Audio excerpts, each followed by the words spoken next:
할렐루야. 오늘 성령 하나님께서 우리 미션 153교회 함께 계시는 줄로 믿습니다. 지금 전 세계는 난리입니다. 난리. 전쟁으로 인해서 혼란스러워요. 그래서 TV를 켤 때마다 뉴스는 이 전쟁으로 이야기로 도배를 하게 됩니다. 미국, 이스라엘과 또 이 이란과의 전쟁, 그로 인해서 많은 사람들은 또 경제적으로 지금 또 어려움을 당하고 또 앞으로 닥칠 그런 일에 대해서 두려워해요. 근데 그것보다 더 가슴 아픈 것은 전쟁의 참상 가운데 있는 사람들. 그제도 보니까는 이란의 초등학교에 뭐 100여 명의 어린이들이 목숨을 잃었다라는 그런 소식도 들었습니다만, 이 전쟁의 참상은 이루 말할 수 없어요. 우리는 또 6.25 동란이라는 그런 아픔을 겪었던 민족이기 때문에 또 많이 공감할 수 있게 됐는데요. 이로 인해서 우리 삶도 보면 어느 때보다도 치열한 전쟁들을 우리가 삶 속에서 하고 있다라는 거예요. 그래서 인생을 살다 보면 누구나 큰 문제의 위기가 찾아와요. 아무리 나는 뭐 믿음이 좋다 해도 소용이 없는 것 같아요. 인생의 전쟁은 피할 수 없다. 가정의 문제, 경제의 문제, 또 건강의 문제, 또 인간관계의 문제, 또 불투명한 미래에 대한 그런 두려움, 여러 가지 문제들이 우리의 삶을 막 흔들어 놔요. 그래서 성경은 우리의 삶을 전쟁이다라고 얘기를 합니다. 또한 바울 사도는 우리의 전쟁의 정체에 대해서 이렇게 말합니다. 에베소 6장 15절에 보면 이렇게 말하죠. 우리들의 씨름, 즉 전쟁은 혈과 육을 상대하는 것이 아니요, 즉 육신, 눈에 보이는 그 육신을 상대하는 것이 아니라 통치자들과 권세들과 이 어둠의 세상 주관자들, 즉 하늘에 있는 악의 영들을 상대함이라고 기록하고 있어요. 우리의 전쟁은요, 단순히 눈에 보이는 육에 의한 전쟁이 아니라 영적인 전쟁임을 바울 사도는 말하고 있는 겁니다. 그래서 이 어둠의 전쟁이 시작하면요, 악한 영의 세력이 제일 먼저 우리의 마음을 막 요동치게 만들어요. 흔들어놔요. 그래서 어떻게 합니까? 두려움 속에 빠지게 되고 낙심에 빠지게 되고 어떻게 해야 되나? 근데 오늘 성경에 보시면요, 전쟁터 가운데서 찬양하는 사람이 있었어요. 오늘 보면은 그 유다왕 여호사밧이 경험한 전쟁 속에서의 울려 퍼진 찬양에 대한 기록입니다. 어느 날 여호사밧에게 충격적인 소식이 들려옵니다. 오늘 1절에 보시면 이렇게 기록합니다. 모압과 암몬 자손과 마온 사람이 연합하여 왕을 치러 왔다라고 기록하고 있어요. 모압, 암몬, 라온, 마온 사람들, 이들이 지금 이스라엘을 치기 위해서 지금 몰려오고 있는 상황이에요. 이것은 이스라엘 입장에서 쉬운 전쟁이 아닙니다. 이 중에 하나의 나라, 하나의 족속만 이스라엘을 넘보도요 감당하기 어려운 상황입니다. 그런데 세 개의 부족들이, 세 개의 족속들이 연합해서 지금 유다, 이스라엘을 침략하기 위해서 오고 있다는 거예요. 유다의 군사력으로는요 정말 버거운 상대가 아닙니다. 버거운 정도가 아니라 감당할 수 없는, 불보듯이 뻔한 그런 싸움이 될 수 있는 겁니다. 어려운 전쟁이죠. 힘든 전쟁, 불가능한 전쟁입니다. 승리가. 이렇게 전쟁의 위협 속에서 나라가 무너질 수 있는 그런 위기의 상황 속에서 당연히 왕과 백성들은 이제 두려움에 빠지게 되죠. 그런데 이 위기 속에서 여호사밧이 취한 행동은요, 의아합니다. 그는 군대를 정비하거나 전쟁을 준비하기 위해서 그런 것이 아니라 기도를 시작했다라는 거예요. 기도를 시작했어요. 그리고 더 의아한 것은 전쟁터에 나갈 찬양대를 준비합니다. 이건요 도저히 인간의 상식으로는 이해할 수 없는 일입니다. 그러나 우리는 여기서 그를 통해서 믿음의 비밀을 발견할 수 있어요. 어떤 비밀입니까? 하나님의 사람들은 문제가 없어서 찬양하는 것이 아니라 하나님이 살아계시기 때문에 찬양하는 사람들이라는 겁니다. 여전히 우리 삶 가운데 문제는 있어요. 우리가 인생을 사는 동안에 문제가 없는 때가 어디 있습니까? 문제는 계속 옵니다. 크고 작은 문제의 차이일 뿐. 그러나 그 속에서 우리는 하나님이 살아계시기 때문에 찬양하는 사람들이 되어야 된다는 거예요. 그럼 그의 찬양, 여호사밧은 어떤 찬양을 드렸는가? 그리고 그 찬양이 어떻게 전쟁터에서 역사를 일으켰는가? 우리가 몇 가지로 찾아보기 원합니다. 첫 번째로 여호사밧의 찬양은요, 하나님만을 바라보는 찬양이에요. 하나님만을 바라보는 찬양. 전쟁의 소식을 들었을 때 여호사밧도 처음에는 앞에도 말씀드렸던 것처럼 두려워했어요. 뭐 사람들이 위기를 만나면 두려워할 수밖에 없죠. 그래서 사람을 찾게 되고 또 인간적인 방법을 찾게 되고 또 눈에 보이는 해결책을 찾기에 마련인 것이 문제를 만났을 때, 또 전쟁 중에 사람의 모습이에요. 그러나 여호사밧 보세요. 그건 달랐습니다. 3절에 보시면 이렇게 기록하고 있습니다. 여호사밧이 두려워하여 여호와께 낯을 향하여 간구하였다라고 기록하고 있어요. 먼저 적들이 밀려오는 상황 속에서 오늘 여호사밧은 하나님을 찾습니다. 그런 위기에 주목하지 않았어요. 밀려오는 이방 적군에 주목하지 않습니다. 그렇다고 뭐 군사회의, 필수 전략 이런 것도 세우지 않았어요. 그가 이 혼란스러운 상황 속에서 제일 먼저 한 일은 주님께만 시선을 고정했습니다. 적들이 밀려오고 주변에 많은 사람들이 앓는 소리를 하고 할 수 있을까? 우리가 살 수 있을까? 많은 소리가 들려오지만 그는 의도적으로 결심합니다. 나는 주님만을 바라보리다. 나는 주님만을 바라보리다. 내가 이 상황 속에서 두려워 떠는 것이 아니라 온전히 주님만을 바라보리라. 결론을 삼아요. 여호사밧. 그리고 백성들 역시 여호사밧과 함께 일심동체를 합니다. 우리 4절 말씀 한번 4절 같이 읽도록 하겠습니다. 4절입니다. 유다 사람이 여호와께 도우심을 구하리 하여 유다 모든 성읍에서 모여서 와서 여호와께 간구하더라. 여호사밧이 백성들에게 이제 금식입니다 선포하자 성전에 수많은 사람들이 다 모여들었다라는 거예요. 일심동체가 됐어요. 금식이란 뭡니까? 나의 모든 수단과 방법을 다 내려놓고 나의 모든 욕망을 다 내려놓고 하나님만을 바라봅니다. 하나님만을 바랍니다. 모든 백성, 여호사밧을 비롯한 모든 백성이 이제 금식합니다. 그리고 그는 하나님 앞에서 이렇게 기도합니다. 12절에 아주 간절한 기도죠. 12절에 이렇게 기록하고 있어요. 우리는 이 큰 무리를 대적할 능력이 없고 어떻게 할지도 알지 못하옵고 오직 주만 바라보나이다. 이건 매우 중요한 신앙적 고백일 수 있어요. 여호사밧 세 가지로 고백하는 것이죠. 우리는 능력이 없습니다. 능력이 없어요. 능력이 없어요. 이 물밀듯이 밀려오는 그 수많은 적도 저 세 족속을 상대로 할 능력이 없어요. 주님 아시지 않습니까? 또 무슨 고백입니까? 우리는 방법이 없어요. 우리는 어떻게 할지 모릅니다. 모릅니다. 뭐 어떻게 할지 이 상황 속에서 뭘 어떻게 해야 됩니까? 우리는 알지 못합니다. 결론은 뭡니까? 그래서 우리는 주만 바라봅니다. 주만 바라봅니다. 이것이 바로 믿음의 출발점이 돼야 돼요. 믿는 자들이 자신의 능력을 의지하려 할 때 조그마한 능력이 있다 하더라도 그것을 의지하려 할 때 하나님은 일하시지 않더라고요. 그러나 자신의 한계를 인정하고 방법의 없음을 깨달았고 하나님을 바라볼 때 그 현장 가운데 하나님이 일하기 시작하십니다. 누가복음 5장에 보시면요.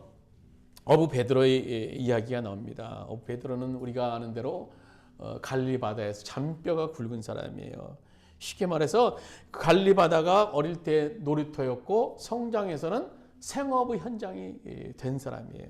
그러니까 갈릴리 바다에 대한 경험과 지식 또 그의 어떤 능력은 뛰어난 그런 상황이었습니다. 그런데 어느 날 어부 베드로는 밤새도록 고기를 잡았지만 한 마리도 잡지 못했어요. 한 마리도 성경에 보면. 그때 예수님께서 베드로에게 말씀하시죠. 깊은 데로 가서 그물을 내리라. 그리고 고기를 잡으라. 베드로는 이렇게 말합니다. 선생님, 우리가 밤이맞도록 수고하고 애쓰나 잡은 것이 없어요. 이 갈릴리 바다 제가 너무나 잘 알아요. 이 갈릴리 바다 어디에 고기가 많은지 너무나 잘 아는데 그 내 경험과 내 능력을 다 의지해서 또 다 물고기를 내려봤지만요. 한 마리도 잡지 못했어요. 이제 그물도 손질이 끝났어요. 뭘 깊은 데로 가서 뭐 그물을 내린다고 뭐 고기가 잡히겠습니까? 그냥 조용히 계세요. 그렇게 말했습니까? 아니에요. 오늘 누가복음 5장 5절에 보면 선생님 무리들이 밤이 왔도록 수고하였으되 잡은 것이 없지만은 말씀에 의지하여 내가 그물을 내리리다. 이 말은 뭡니까? 이것은 나의 경험, 나의 능력, 내가 다 해봤지만, 내가 다 능력을 행해봤지만 다 소용이 없었군요, 주님. 그러니 이제 내가 하나님 말씀, 예수님 말씀 의지해서 순종해서 내가 그물을 내립니다. 그 결과 어떻게 했습니까? 그물이 찢어질 만큼 성경에 보면 고기를 많이 잡았다라고 기록하고 있어요. 내 능력이나 경험보다 말씀을 의지할 때 그것에서 기적이 일어나는 겁니다. 다윗도 이런 고백을 하지 않습니까? 내가 산을 향하여 눈을 들리라. 나의 도움이 어디서 오나? 천지를 지으신 여호와께로다. 여호와께로다. 그렇습니다. 이런 믿음을 가진 사람은요, 전쟁 중에도 찬양할 수 있는 사람이에요. 이 정도는 돼야지, 이 정도는 돼야지 우리가 하나님의 놀라운 능력을 경험할 수 있지 않겠습니까? 오늘 여호사밧과 백성들은 위기의 상황에서 먼저 하나님을 향합니다. 수없이 많은 적들이 몰려오고 수없이 많은 사람들이 앓는 소리가 들려오지만 오늘 하나님을 향합니다. 그리고 그 찬양은 단순한 노래가 아니라 하나님께로 향한 신앙의 고백이었던 겁니다. 두 번째로 여호사밧은 어떤 찬양을 드립니까? 여호사밧은 믿음으로 찬양을 올려드립니다. 오직 주만 바라보고 또 이어서 여호사밧은 믿음으로 찬양을 드립니다. 우리 성경에 보시면요, 하나님의 선지자 야하시엘이라는 사람이 이제 여호사밧 옆에 있었는데요, 그게 놀라운 말씀을 주세요. 역대하리 20장 15절 본문 말씀 같이 한 목소리로 한번 읽도록 15절 말씀 같이 읽도록 했습니다. 두려워 말라, 낙심 말라. 이 전쟁은 너에게 속한 것이 아니요 하나님께 속한 것이니라. 15절 말씀 우리 다시 한번 읽도록 했습니다. 두려워 말라, 낙심하지 말라. 이 전쟁은 너에게 속한 것이 아니요 하나님께 속한 것이니라. 두려워 마, 두려워 마. 여호사밧 백성들아 두려워하지 마. 너희 전쟁이 아니라 하나님의 전쟁이라는 거야. 하나님의 전쟁. 어찌할 바를 몰라서 전전긍긍하던 상황에서 이 말은 여호사밧에게 천군 만마를 얻은 것보다 더 기뻤을 거예요. 뭘 어떻게 해야 될지 모르고 무슨 방법을 세워야 될지 모르는 그런 상황 속에서 하나님께서 말씀하시는 거예요. 얘들아 두려워하지 마. 두려워하지 마. 이 전쟁은 너희가 행하는 것이 아니라 나 여호와 하나님이 행하는 전쟁이다. 그래서 하나님께서는 17절에 더 구체적인 말씀을 우리가 드리는 것을 우리가 볼 수 있습니다. 17절 말씀 우리 한번 같이 17절 말씀 같이 읽도록 하겠습니다. 17절 말씀입니다. 이 전쟁에서 너희가 싸울 것이 없나니 대열을 이루고 서서 너희와 함께 여호와가 구원하는 것을 보라. 유다와 예루살렘아 너희는 두려워하지 말고 내일 그들을 맞서 나가라. 여호와께서 너희와 함께 하리라. 이 전쟁에서 너희들이 해야 할 일이 없다라는 겁니다. 이 치열한 전투에서 너희가 싸울 것이 없다. 이게 도대체 무슨 말입니까? 여러분 우리가 살면서 만나는 많은 문제 중에 어려움이 더 과정되는 경우는 뭡니까? 우리가 발버둥 칠 때예요. 발버둥 치려고 할 때. 막 어떻게 하려고 하고 막 발버둥 칠 때 더 문제는 복잡해지고 해결점은 나타나지 않아요. 좌충우돌. 문제 속에 내가 어떻게 해보려고 할 때 해결점이 없어요. 해결이 안 돼요. 그러나 믿음을 가지고 그분께 맡길 때 주님께서 말씀하실 거예요. 이 전쟁은 너희가 싸울 것이 없다. 이 전쟁은 너희가 싸울 것이 없다. 여호사밧은요, 이 말을 믿음으로 받아들여요. 다음날 여호사밧이 어떻게 합니까? 믿음의 행동을 해요. 21절 말씀 이렇게 기록하죠. 찬송하는 자들을 세워 거룩한 예복을 입히고 군대 앞에서 행하며 여호와께 감사하며 그 인자하심이 영원하다 하게 하였더니. 여호사밧은요 전투를 시작하면서 믿음의 행동을 해요. 믿음의 행동. 전투 행렬에 찬양대를 선두에 앞세웠다라는 겁니다. 이건요 말도 안 되는 상황이에요. 말도 안 되는 상황. 도대체 이 상황을 이해할 수 있을까요? 보통 전쟁터에서는요, 가장 세고 뭐 험상궂은 사람 또는 기병들 앞에 선두에 나가서 막 기선제압하고 막 무찌르고 막 살기등등하게 나가야 되는 것이 선두 행렬. 우리가 다윗과 골리앗과의 전투에서 볼 수 있죠. 골리앗이 나와서 이스라엘 백성들을 얼마나 군사들을 기를 죽입니까? 기선제압하기 위해서. 그렇게 해야 되는 거예요. 원래 전쟁에서는요. 그런데 여호사밧은요, 찬양하는 사람을 앞세웠어요. 이건 뭘 의미합니까? 이것은 여호사밧의 승리에 대한 확신이라는 겁니다. 하나님의 약속의 말씀을 붙잡고 이 전쟁은 너희가 해야 될 전쟁이라, 나 여호와가 행할 전쟁이라, 너희는 가만히 있으라. 이 약속에 대한 확신, 그 말씀을 붙잡고 여호사밧이 찬양대를 앞세웠다는 겁니다. 우리가 읽은 21절의 말씀대로 여호와께 감사하세, 그 인자하심이 영원하도다. 이 찬양은요, 당시 성전에서 하나님께 드리던 찬양입니다. 즉 그들은 전쟁터를 예배의 자리로 만들었던 거예요. 하나님이 임재하는 곳, 하나님이 역사하시는 예배의 자리로 하나님께서 그들을 만들도록 인도하셨다는 겁니다. 그럼 그 전쟁은요, 보나마나 이미 끝난 거예요. 하나님께서 역사하지 않으려 해도 그럴 수 없는 분위기가 이미 형성되었다는 겁니다. 전쟁터 앞에서 맨 앞에서 찬양대가 외쳐요. 찬양하라 내 영혼아, 찬양하라 내 영혼아. 수많은 찬양대가 앞서서 주님을 찬양하는 그 전쟁터를 한번 상상해 보세요. 살기등등했던 그 전쟁터, 두려움 속에 떨었던 그 전쟁터에서 얼마나 큰 힘이 되겠습니까? 결과적으로 여호사밧은요, 찬양대를 앞세워 믿음의 고백을 했다라는 겁니다. 그럼 마지막으로 찬양이 시작할 때 하나님이 어떻게 하셨나, 어떤 역사를 이루셨는가. 오늘 본문에 보면 유다 백성들이 찬양하며 나갈 때 놀라운 일이 일어나기 시작해요. 우리 22절, 23절 같이 한 목소리로 한번 읽도록 그 노래와 찬송이 시작될 때 여호와께서 복병을 두어 유다를 치러온 암몬 자손과 모압과 세일산 주민들을 치게 하심으로 그들이 패하였으니 곧 암몬과 모압 자손이 일어나 세일산 주민을 쳐서 진멸하고 세일 주민들을 멸한 후에는 그들이 서로 쳐 죽였더라. 하나님께서 복병을 보내서 이방 연합군과 같은 우군이라고 할 수 있는 세일산 주민들과 자중질환을 일으키게 하셔서 그들 중에 한 명도 남은 자가 없게 하셨다라는 거예요. 또한 25절에 보면요, 탈취물이 얼마나 많은지 가져갈 수 없을 정도로, 정말 놀라운 일 아닙니까?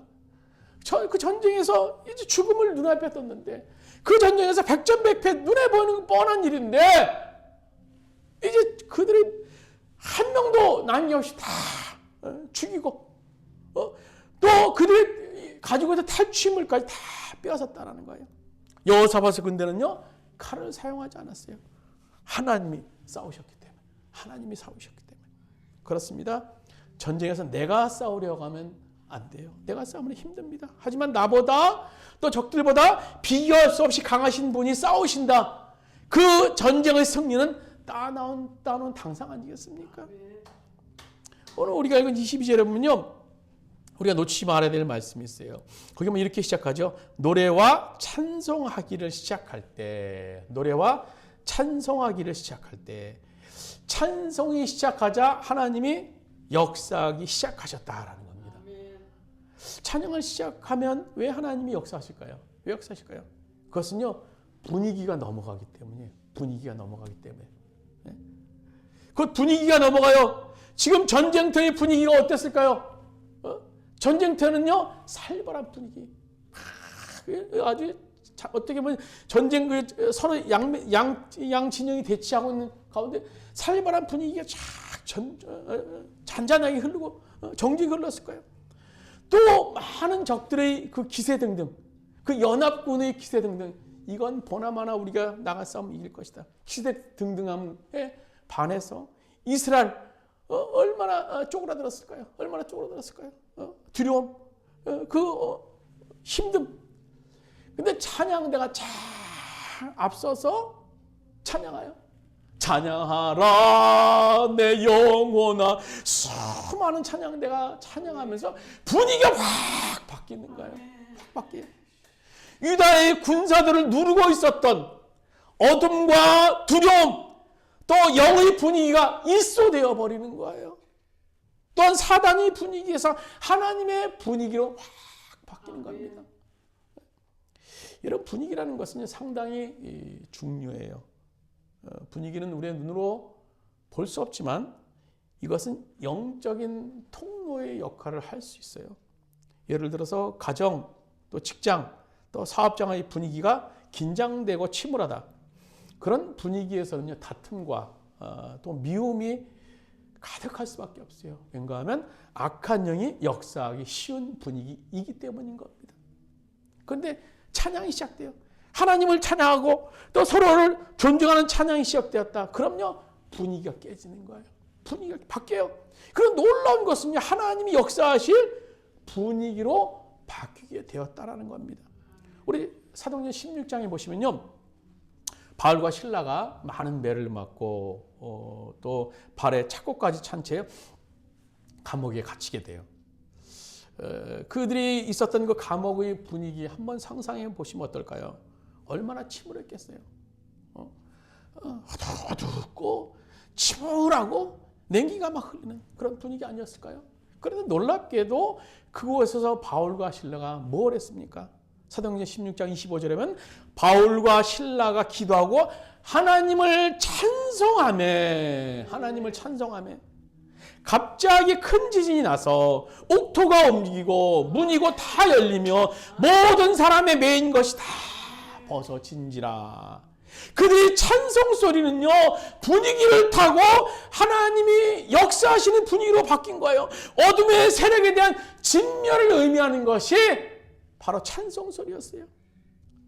찬양은요, 오늘 우리를 묶고 있던 어둠의 세력과 또 신앙 공동체에 대한 하나님이 하나님됨을 선포하는 일이 될 수 있는 것이 바로 찬양인 겁니다. 문제 와라, 문제 와라, 나 와라, 문제 와라. 나는 하나님을 찬양한다. 나는 하나님을 찬양한다. 마음을 다해서 하나님을 찬양한다. 하나님만 영광 돌린, 하나님께만 영광 돌린다. 결국요, 우리의 전쟁은 하나님 손에 달려있고 그 통로의 시작 중에 하나는 찬양이라는 겁니다. 바로 오늘 여호사밧과 백성들은 그 길을 알고 하나님께 찬양하는 가운데 하나님의 놀라운 역사를 경험하게 됐던 겁니다. 말씀을 마치도록 하겠습니다. 지금 우리는 예외 없이 인생의 전쟁, 큰 전쟁을 맞이하고 있어요. 어떤 사람은 경제의 문제로 인해서 큰 전쟁을 겪고 있고요. 또 어떤 사람은 질병의 전쟁을 또 겪고 있고요. 어떤 사람은 관계 속에서의 전쟁을 또 겪고 있습니다. 그러나 하나님은 오늘 말씀하세요. 이 전쟁은 너에게 속한 것이 아니오. 나 하나님 여호와께 속한 것이니라. 그렇다면 우리 할 일은 뭡니까? 우리 할 일은 여호사밧처럼 찬양하는 거예요. 상황이 좋아서 찬양하는 것이 아니라 하나님이 살아계시기 때문에 그것을 믿음으로 찬양하는 겁니다. 나의 입술에서 믿음의 고백인 주님을 향한 그런 찬양하기 시작할 때 하나님은 일하기 시작하십니다. 물론 이 믿음 가지고 승리할 수 있는 여러분 되시기를 주님의 이름으로 축원드립니다. 기도드리셨습니다. 주님, 우리의 삶 속에도 여러 가지 전쟁이 지금 일어나고 있습니다. 두려움의 전쟁이 있고 염려의 전쟁이 있고 삶의 무게와 문제들로 인한 그런 극심한 전쟁들이 있습니다. 때로 우리는 그 문제들 앞에서 낙심하고 두려워하며 하나님보다 상황을 더 크게 보았습니다. 주님 용서하여 주시옵소서. 용서하여 주시옵소서. 그러나 오늘 말씀을 통해 깨닫습니다. 전쟁은 우리에게 속한 것이 아니고 하나님께 속한 것임을 믿습니다. 우리 힘과 지혜로 감당할 수 없는 문제들이지만 하나님께서는 능치 못할 일이 없음을 믿습니다. 주님, 여호사밧이 위기 속에서도 하나님을 바라보며 찬양했던 것처럼 우리도 어떠한 상황 속에서도 하나님을 바라보는 믿음을 가질 수 있도록 주께서 인도하여 주시옵소서.